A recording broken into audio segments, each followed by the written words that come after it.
Hello and welcome to a sad day.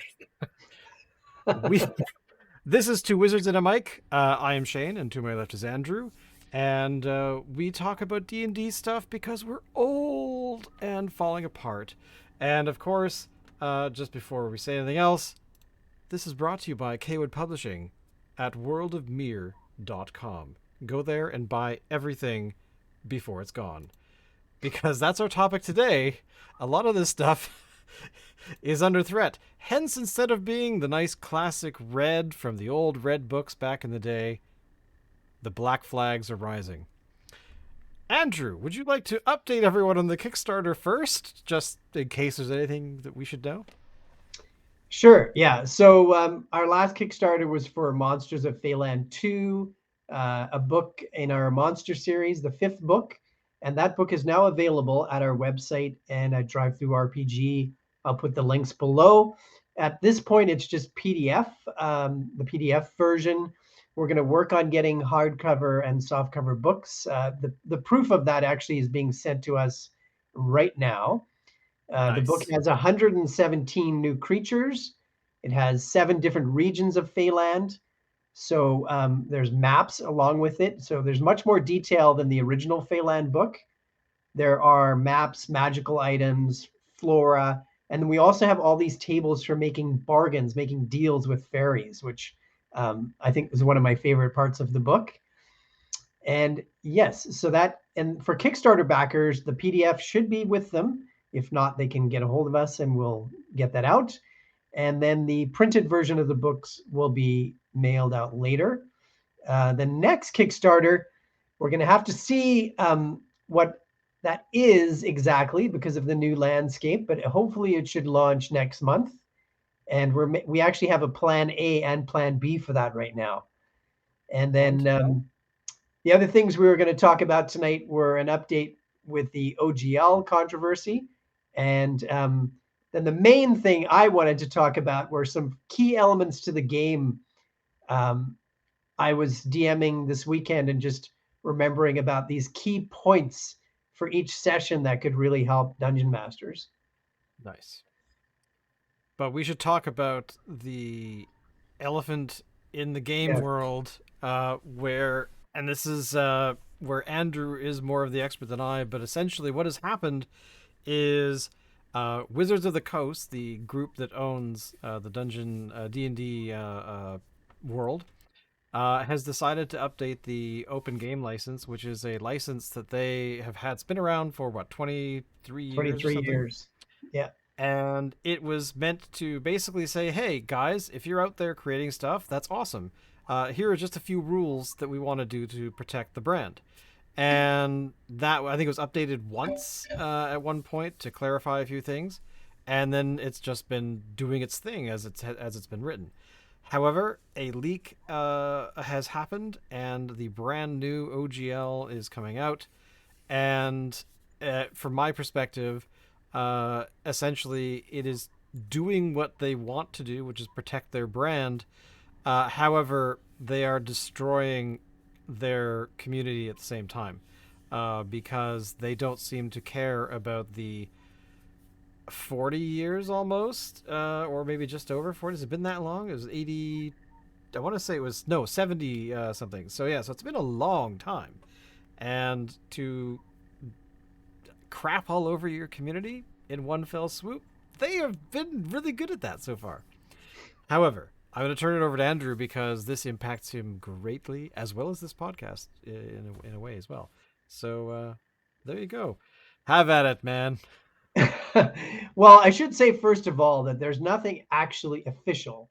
So Right. that's why our company hasn't actually made any official statement other than to support the game being open and the old license to continue at least for 5e so that people can publish those products and continue to publish them. So there's nothing official. However, last week there was a leak of the contract, including the OGL, and it's like 9,000 words, and there's no official um, statement about it. So we just have this potential leak. So we're Yeah. we're just this is all unofficial. Um, Looking at it, basically the idea is that there's going to be a new OGL called OGL 1.1, and if you sign this agreement, you'll be able to publish sixth edition products and other edition products. However, it also is going to unauthorize the last OGL, the one that people are using, the 1.0. So that potentially could mean that all those old fifth edition products and current fifth edition under that old license can't be sold.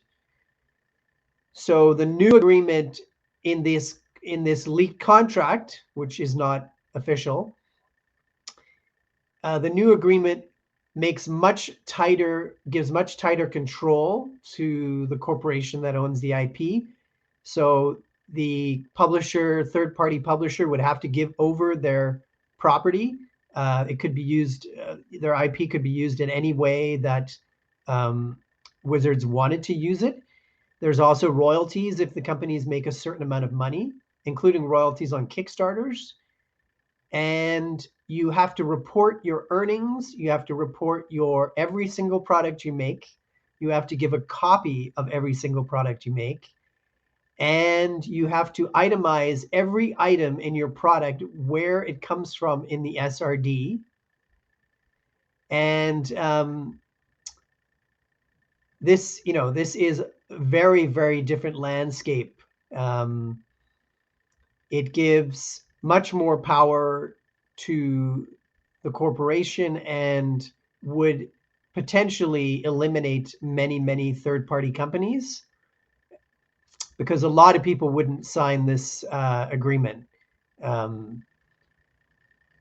And you also, according to this leaked document, which we don't know if it's official, according to that, you also have to agree to follow the guidelines of Wizards, which includes what they determine as appropriate material for their IP. And they could cancel this agreement at any moment. They could ask for changes if they want. It has a lot of power and a lot of control. And many people are quite emotional about it, understandably. And today, Wizards did finally break radio silence and said that they know people want an answer officially, and they will give one soon. I was just going to say that the paragraph you're referring to about the changing sort of at a whim is this one here. Mm-hmm. Um, and this one is very interesting because essentially they are declaring that they can control your creativity, regardless of what it might be, for any reason.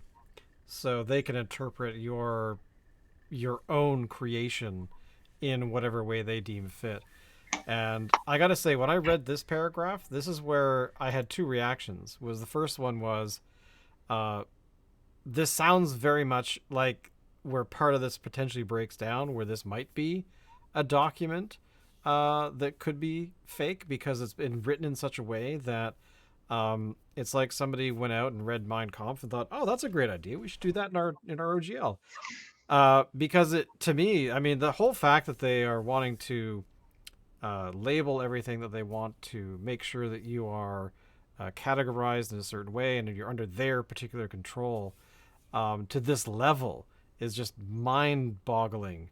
In my mind, it's so weird because it's not just protecting their IP; it's protecting their players. I think is where this might be coming from, but I don't know. It's so strange. It's so out of, for me. It's out of left field because I didn't even realize that the OGL was being updated. Mm-hmm. Um, and I certainly hope this is real, but at the same time, obviously somebody who works there uh, read this after it got maybe sent out for review or something, and they're like, "What is going on?" I'll just drop this in a public Google Drive somewhere and see you and quit the next day. But yeah, no, to me, it sounds that they're trying to, as you said earlier when we were talking about it before, uh, there's not enough microtransactioning of the world, and they, aside from say a video game, they can't monetize any other way somehow, and I don't know, make better stuff, I guess would be my answer. But the other thing too, which was shocking, was they extended it into podcasting. They extended it to live performance. So there's a lot of, if you haven't seen them, I do recommend going to see them before they're, I don't know, marched off to the camps or something. But the improv performers that do these games where there's all kinds of comedy Mhm. and fun and all that kind of stuff, those are done. But the stupidest one, and I do not stress this lightly, is that they want every single online system that has allowed people to get together virtually forever, but especially during the pandemic, they want those all shut down. Oh yeah, They yeah. don't want them to exist. They want you to use their fancy, way over the top, something I would never want to use anyway, with the animated pieces. And no, that's not the game. You just need a couple. Here, we could do a game right now, Yes, we but could. they don't want any of that stuff to exist anymore, and they're not shy about talking about it. So Mhm. I don't. I still have that small hope that this is a total farce and that somebody wrote it because they were bored, or went into like Chat GPT and said, "Hey, let's totally make a new OGL for Wizards of the Coast, make it really fascist based." And this thing was thrown out there, and somebody threw it into a document, and off it went. But I guess Wizards of the Coast is going to talk about it officially, and so I guess the cat's out of the bag, and it really is them that are doing this. But the damage they're doing to, I mean, to me, it's all about the community. Like that's what D&D is to me. I buy the books, I do all the stuff, but that's not the the core point of it. It's to hang out with people and do something that's really fun to do, and it's like they just don't seem to care, or they want to show up at all the games and have a, what was that? Oh, okay, Wizards. Oh, cool. You want to play? All right, Andrew's setting up the table, so here's my wallet. I mean, that's totally, and even, and you're right. There, people are emotional about it. I am too.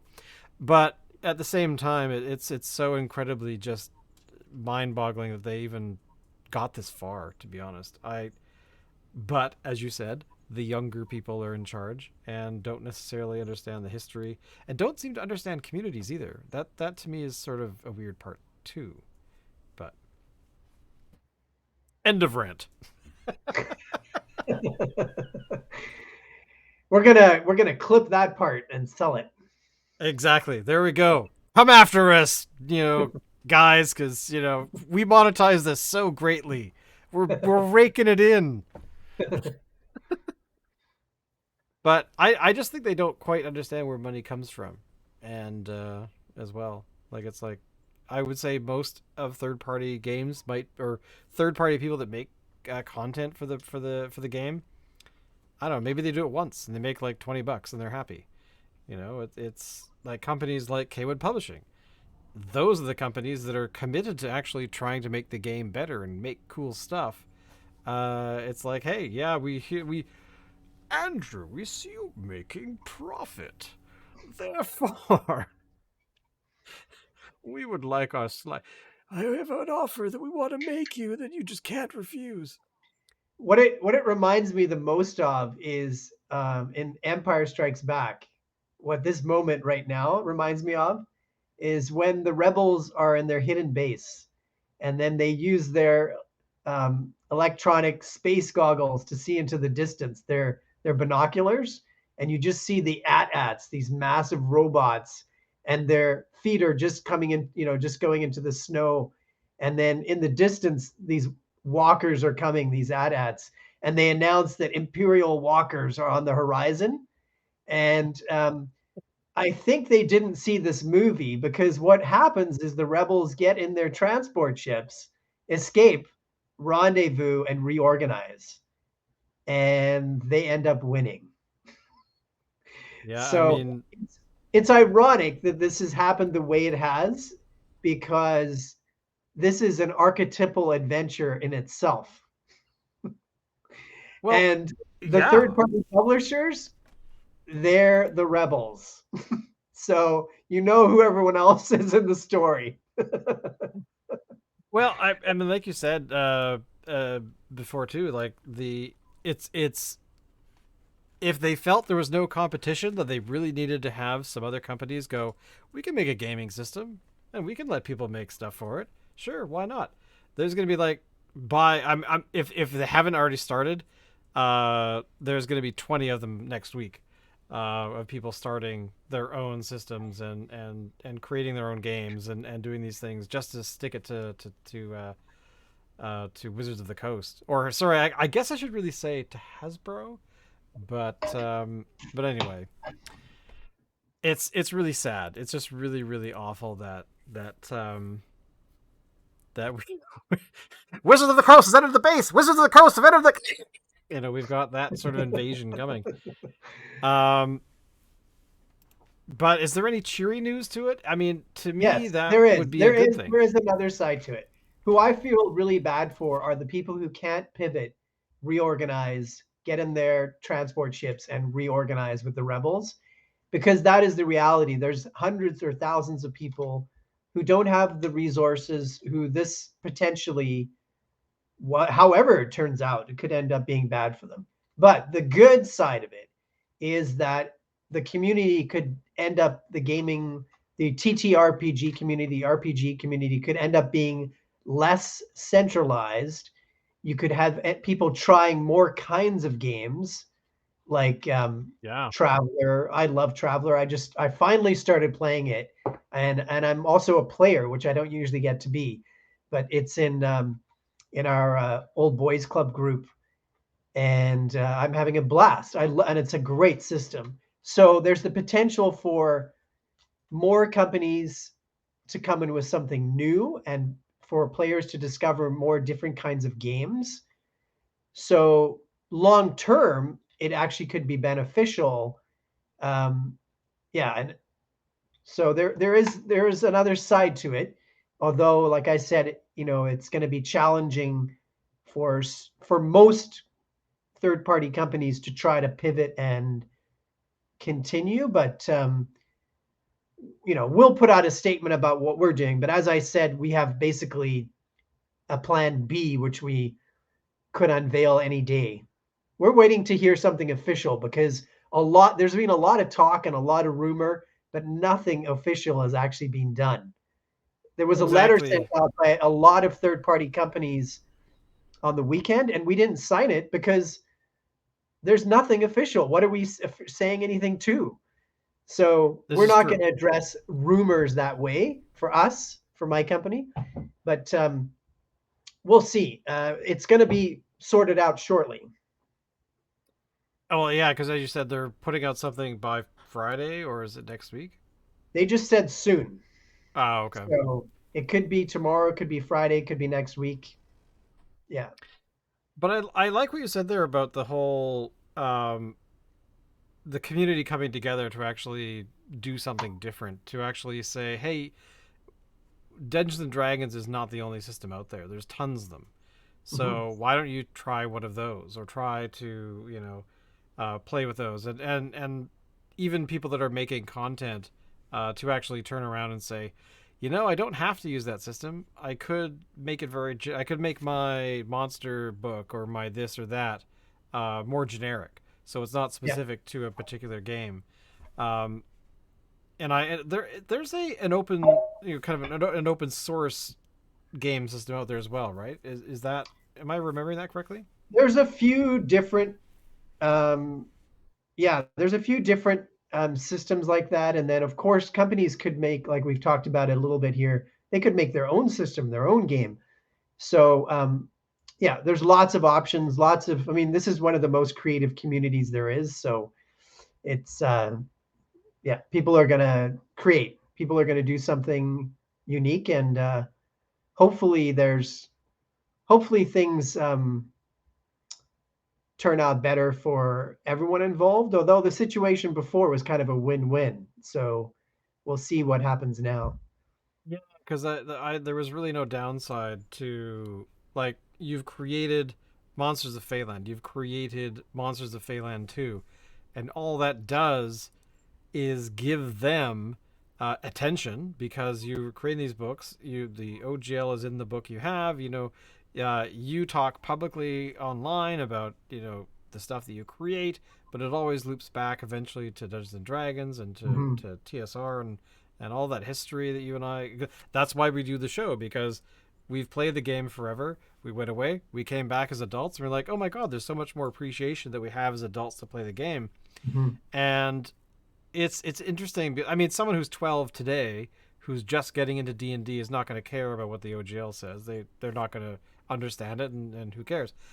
But they're definitely going to have all of us sit there just scratching our heads, going, uh, "Why? What are you guys doing? Why is this a thing? Why do we have to suffer this way?" Because we've had 30 odd years of goodwill playing the game and enjoying it, and every so often going hee version 4 sucked hee.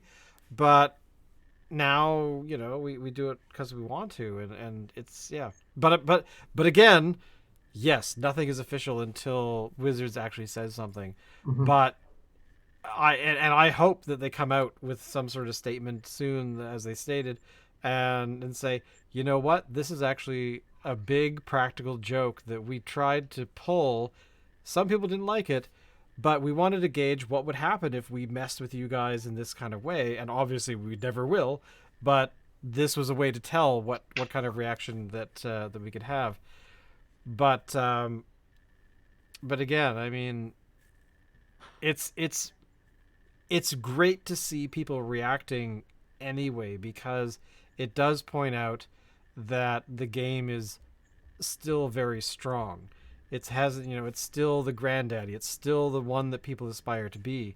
Um, and and I noticed, I think just today, because I happened to tool around on Twitter a little bit looking at information about this, and I saw that what's his name, the famous actor who's a D&D player, with the beard and the wine Oh, cellar Joe thing. Mangiello?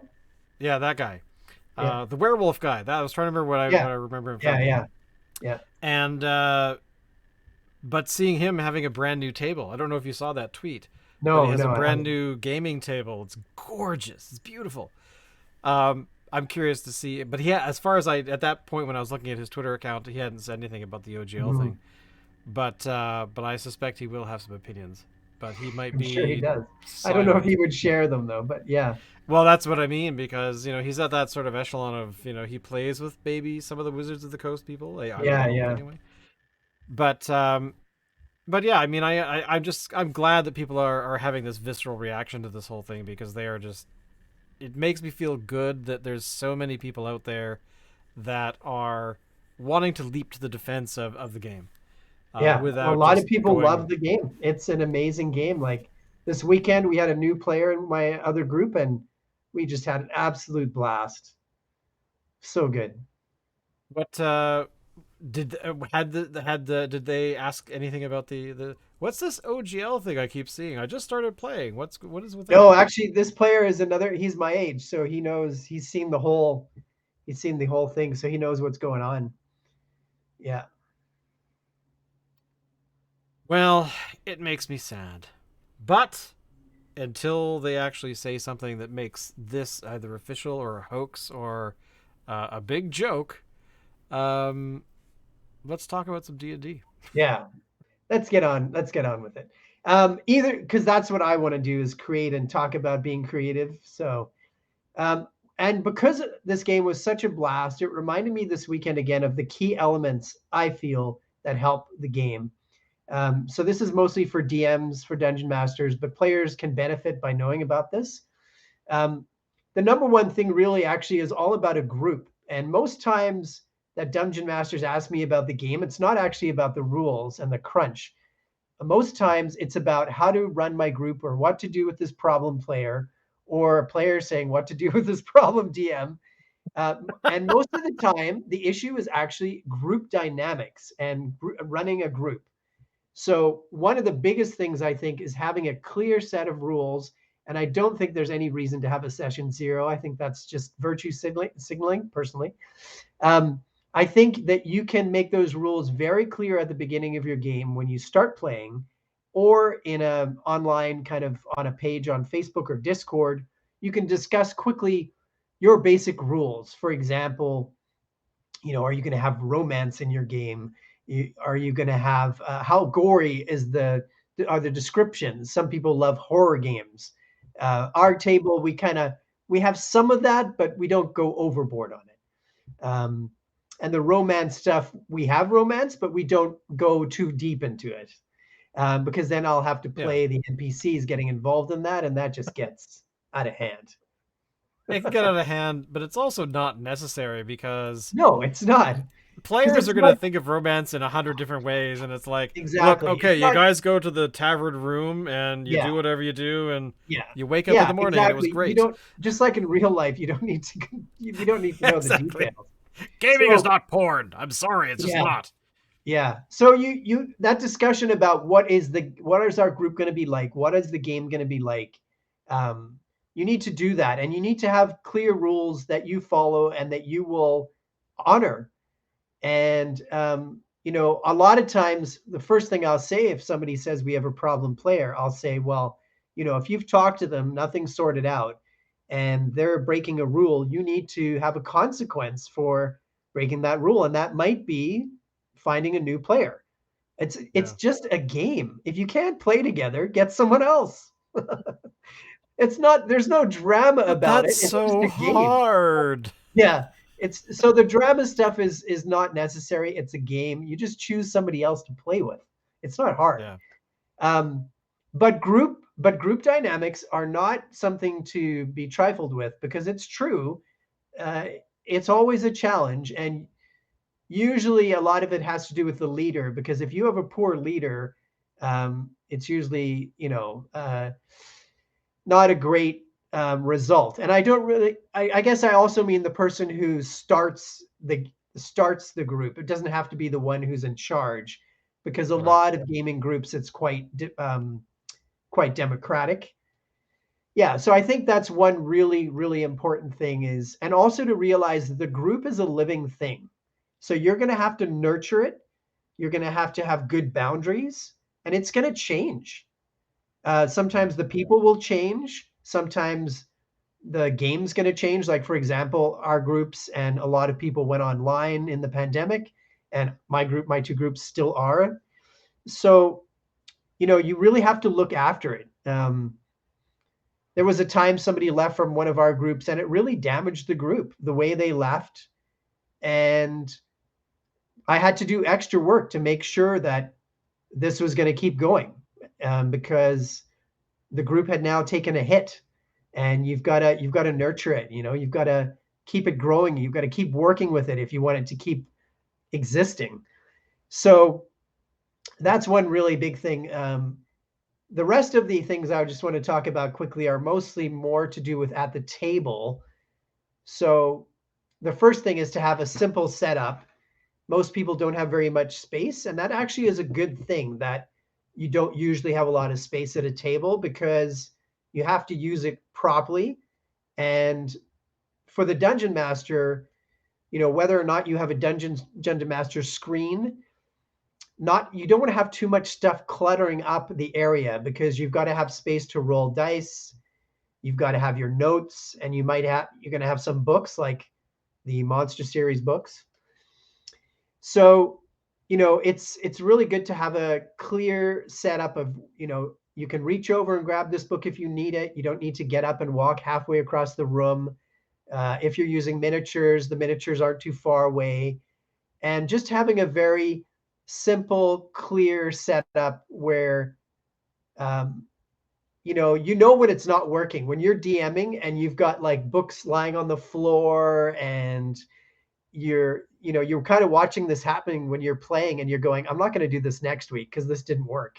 You have books lying on the floor, your drinks like teetering next to the dungeon master screen, and the minis are too far away. And so to work on that setup, to make sure you have a good setup, it actually helps quite a bit. I The find, next, I mean, a lot of yeah, these things too are very simple to fix, which is nice yeah, because they're the game is so simple or can be very simple, and it doesn't take a huge amount of investment to actually learn the things. Even if mhm, you get stuff wrong, I mean, no one's going to really care. They'll just say, "Oh, hey, no, don't forget to add this or remove that thing there, or that's not the right thing to do." But it's always been very friendly and that kind of stuff. So yeah, sorry, keep going. I'm loving this. Keep going. okay, cool. Yeah, it's you're right. There, most of this is very simple. And again, one of the reasons I think it's simple is that it's a game and it's usually friends hanging out or people who know each other fairly well. And if not, you might have to take more time nurturing that group and people getting to know each other. Um, the third thing I would say is, as part of the story, plan to be flexible as the dungeon master. And I have mentioned this before about how I see the game in terms of scenes in a movie, the adventure every week. And for the most part, I have scenes that I've planned with encounters, but I can move those around. So, say the party decides to go to a village instead of heading to the coast where they are, and you had an encounter planned by the coast. Now you can adjust that. You can make it in a way that it can be moved to different places, like this village where the village or town where the party's going. So you might have, usually what I have is 5 or 6 larger encounters, a bunch of smaller ones, like half a dozen smaller ones, and I move those around depending on how the story goes, because I like the players to choose where they're going. And so when you make those encounters, you can make them in a way that they're not cemented to be in this. They're not tied to this location. That's the only way it could work. You can adjust it so that it could work somewhere else. The other thing I would say, fourth, would be that keeping notes or recording the session is really helpful for the DM, mostly to look back to see, what did I call that NPC? And where is everybody in the fight? Did that dragon eat half that dwarf or half that halfling? I was gonna say there's been moments where for the groups that I play in, which are yours, that's actually been very cool because initially we had players every week actually writing down the actions so that we actually would have a record, which Yeah. I love because going back and seeing a game 5 years later is amazing. There's only one other group that I play with, group as in 4 dudes that I grew up with, that we only meet in the same room, and that's the only time that we actually do it, like once every 3 4 years. So we have a game going back to like 2002, where I've been just running notes, drawing pictures, all kinds of stuff, and it's hilarious to go and I think the last time we played was like in July, and going back and actually having these booklets that the DM holds on to. He's like, no, give them to me, and I'm going to put them in my D&D vault, and then he brings them out, and we actually can go. And I'm like, oh yeah, we played like 2.5 years ago, and right, that's the thing, and this is the what were we drunk when we were playing this? Most likely, but anyway, but Mhm. yeah, there's all this history that's really kind of fun to have, and then we started recording the sessions and having a podcast for it. And again, I've listened to a bunch of those, and they're awesome to listen to. It's like half the time I'm going, did I really say that? Oh God, I'm embarrassed. But it's fun, and it's just nice to be able to smile at that stuff later on. Yeah, yeah, and it's it's often things that come up spontaneously, or you ad lib that you didn't plan, and then you can, if you have notes, you can add it to basically the lore now and the plot in the game. Um, a big one, number 5, is listening to your players. I think that's the number one attribute of a dungeon master that's important, because if you're really listening to your players, you will hear what they like. They'll usually just say it. You can tell if one of the players loves combat, or one of them actually loves role play, or one of them loves traps or puzzles, or if one of them loves fighting undead. If you listen to your players, you'll find out when they're bored, you'll find out when they're excited. And there's many different kinds of dungeon masters and people. So some dungeon masters are going to talk more than others and listen less. But the time you do listen, whether you listen a lot or you listen, less than that, um, it for me is one of the most helpful things, because I'm hearing, like I say, is everybody paying attention? What do they like? What do they not like? Um, you know, it seems like this battle is dragging too much because this person seems to be losing, their attention's not there. So Yeah. listening, I think, is huge and underrated, probably in this whole culture, actually. So it wouldn't be surprising that it's important in the game. Number 6 would be another big one: keep the game moving. So I would say, yeah, a lot of games, the plot and everything, the action can be moved along better. I'll give you an example, actually. In my opinion, the Andor series that came out on this year, a new Star Wars show, there's some good parts to that show. And I think they had something like 7 or 8 episodes, but the first 5 or 6 episodes are really good if you want to fall asleep. That's true. Um, And then there's about an episode and a half or so of great, like it's pretty good, um, almost great. But most of it, I would say they could have cut that show down to 3 or 4 episodes, and it would have been really good. But it dragged way too much. Um, yeah, and there's whereas the original Star Wars movies, the first three, episode 4, 5, 6, they move really, really well. And Lord of the Rings, even though it's a very long movie, moves really, really well.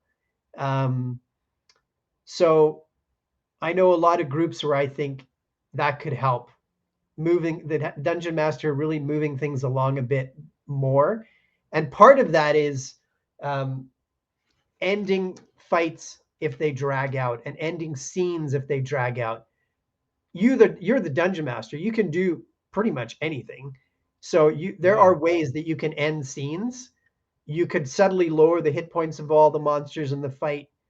You could have something like literally like rocks fall and crush the enemy. Um, there's so many ways to end scenes that are slow and to keep the story moving, because you have players sitting there wanting to have their turn. That's the game. Yeah. So you should be trying to get the next player their turn as soon as possible. What is the most common thing that you have to do when you're DMing? Like, what is the thing that you do almost every session? Say as an example that you've changed something because the Um, players are not having the greatest roles or something like oh, that. good question. Good question. Okay, there's two things. One is ending scenes, ending scenes when I feel like it's done and it's time to move on. Yeah. Um, sometimes that has to do with, it seems like the group's not focused for a bit, or that somebody or one person even is bored. Then I will help try to move it on. So ending scenes where it seems like, okay, we're good now. Let's move on. For example, say it's usually not the big fights or the big encounters, but say you've met a couple of bugbears on the road, and they're demanding a toll on the road, and you've just included this as something to add flavor to the world and to give them a little test, but it's not a really hard fight. Right. Say that you just roll really badly and it's going too long, and the players roll really badly, and say the bugbears have like 20 hit points left. I would like suddenly, if the rolls are going bad and it's just dragging a bit, I would suddenly drop their hit points to like 5, so that it Okay. can just so it can just be finished, and it does what it was supposed to do. It's not supposed to be a long drawn out thing. Unless it's funny, like once your party attacked some fish in a sunken ship, there was still some water in it, and you attacked these fish, and the party was first level, and they rolled so badly that this fight just went on and on.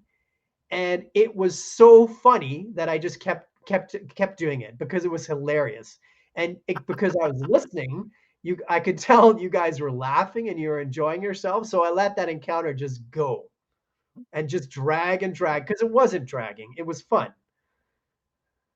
So I I'd have a say the vague biggest, memory of that. yeah, the biggest things are finishing scenes quickly and then also inserting a scene if I feel it's necessary.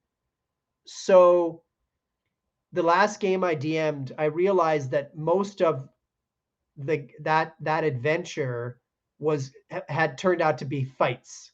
There was a big fight that was happening to start.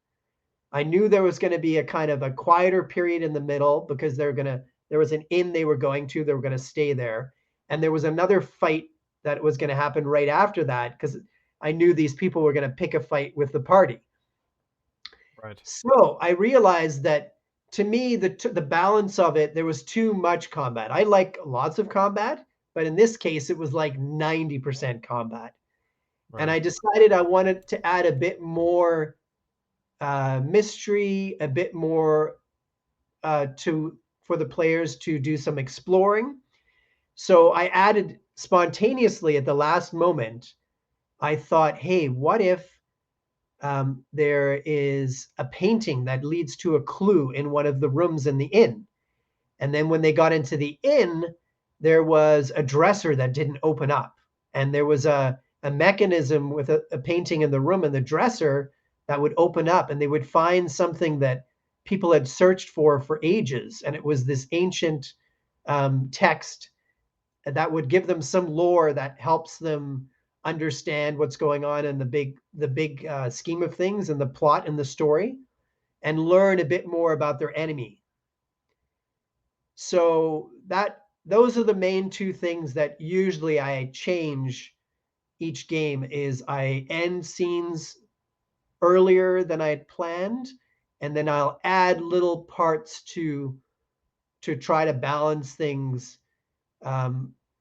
Because I'd usually say I'd like about 60 to 70% combat and maybe 20% exploration and then 10% like really lot like quite a lot of role play that's in depth sort of um, and then the role play can get mixed into the combat and the exploration too. So but I like a lot of action. Like to me it's boring if there's not a lot of action. Well, I agree. I mean, there are. It's kind of interesting because sometimes I think very rarely, but I would say every, I don't know, every season. So you're playing a game, you play it for like over the span of a calendar year, and then you have those moments of, hey, maybe we should have a game where or a session where the players just role play and they don't actually, they might go somewhere, they might do something, but there's going to be no combat or anything. And I think we've maybe had 3 of those over the years. So there's those kinds of moments, and those are totally organic. Like it's just the way that we played that day, and you were like, they're Yeah. jiving, gonna let them do their thing. I have that thing I planned, but you know what? Do it next time. That kind of Yeah. stuff. That's a really good point because the reason in my games, the reason that happens, it usually happens if there's some epic, massive fight in the session before. And I can remember specifically you were in a castle and you're really high level, 15th level, and you guys were fighting an ancient black dragon. So this fight went on for like an hour at least, maybe more. So I knew the next session, and you'd got to a point in the story where you'd overcome a really powerful enemy. So I knew the next session that I, in general, wanted to have a quieter session. And the party had decided, hey, we've got lots of items we want to sell. And we also want to try to build our headquarters. And we want to hire a small army. So as you said, that entire session ended up being role play, the entire thing. Um, so yeah, that can happen. And I think, again, it's trying to be true to the story.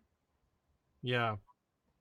And that's the key thing, is that all of this, no matter uh, how a game session is run, how Wizards of the Coast treats, their whatever, um, it all comes back to the story. And you brought up Andor, and I watched Andor and I loved it. I thought, you know what? But you're right. It did kind of have to build for a bit, which I didn't mind so much because we knew of the character from the Rogue One film, and that, I think, they were smart enough to go, you know what? If people haven't seen Rogue One, they're going to wonder who the hell this guy is, and why are they watching the show. So I like the fact that they built that kind of up a little bit. Flip to Willow, which I have been watching mainly because I like pain, and it's the worst written show that Disney has done, and you can see from the guy who's the showrunner, who is a member of some famous directors and stuff like that have worked with Disney before, and stuff like that. But then you also have um, the new kind of batch of writers, Mm-hmm. because I did look them up, because after the second episode I'm like, who wrote this piece of shit?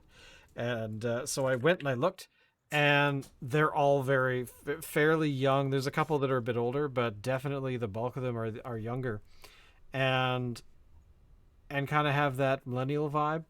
But anyway, but yeah, and it's they've done that thing that we've seen Wizards and the community around Wizards try to do a little bit for people that work there. And I only know about that stuff because you've brought it up several times, where it's like they're trying to do these sort of woke things to gaming creation and stuff like that, and characters and species and whatever. But they've totally thrown out how to write anything. It's like, we don't need to write a story. We need to write a point that we would like to make Mm-hmm. through this platform. Mm-hmm. And that makes it boring. That makes it. I think every episode since like the second of Willow, I've yelled at the screen like, what is going on? Who says that in this universe? Um, and I think there was one episode where they said like, get your shit together, like 4 times. Like, no one in this universe is going to say that. Even Mad Mardigan, did you guys watch the movie? These kinds of things. And the fact that I actually read the sequel novel.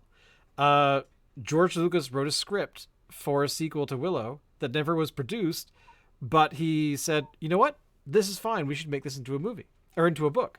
And I was wandering around somewhere in the backwaters of BC, and I saw it at a tiny little bookstore on the side of the highway, and I'm like, really? I have to buy this. So I read it. It was great. I thought, this is the story I would like to see on screen.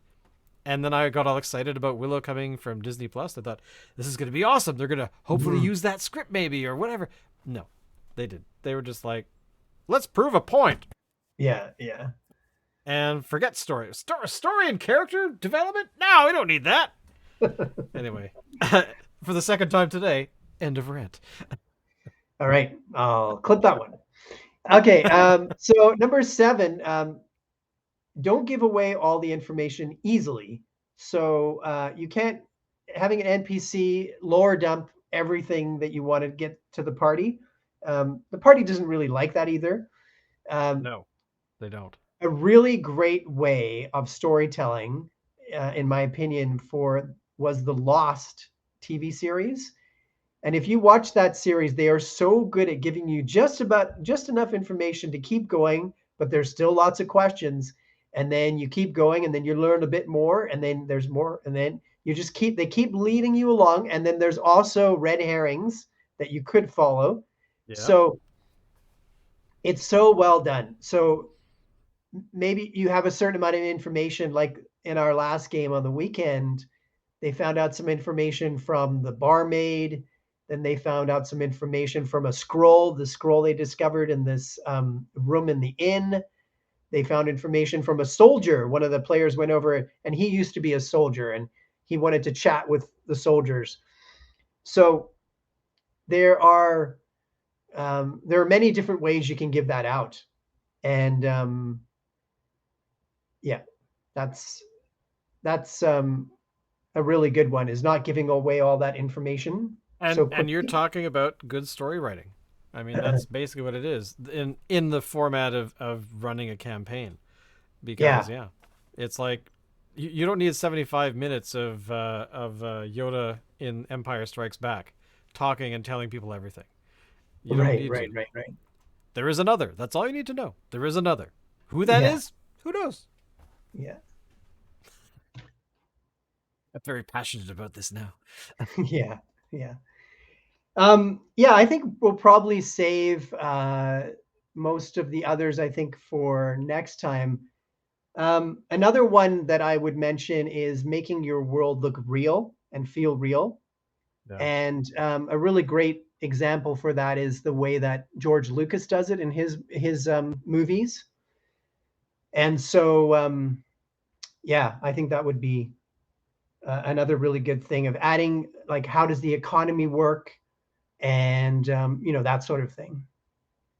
Exactly, because we've had to keep it in the Star Wars realm for one more second. Uh, three films, episode 8 through 9 or 7 through 9. Um, I think a lot of people watched those and went, 1 through 3 are not that bad. That they actually were trying to tell a story that maybe initially we didn't like, but a number of years have gone by, and we're actually going back and go, oh, now I see what he was doing. I didn't see it at the time because I really wanted a new hope, and he was like, I'm not giving you a new hope again. I'm giving you a story. Um, where after that, the 2015 film and onward kind of gave us like no a kind of story, not really, but Yeah, they give us nostalgia. I'll give them that, but that's not what storytelling is about. I didn't want to see Willow in the way it's being presented. I wanted to see what happened, 20 odd years later, or however many years it's been, um, and that just didn't happen. But anyway, I'm gonna shut up now because I just love this stuff. But so we'll talk to you guys next week. I'm sure there will hopefully be more information coming out about the OGL 1.1 uh, adventure, and hopefully it's fake, but yeah. it's looking like it's not. But anyway, so we'll leave it at that. Thank you, Andrew. And we'll see you all next time. And of course, everything like social media stuff, that's all down below. Andrew's very good at doing that. So I don't have to say it out loud. Thank you, everybody. See you all next week. Bye All right. bye. Later.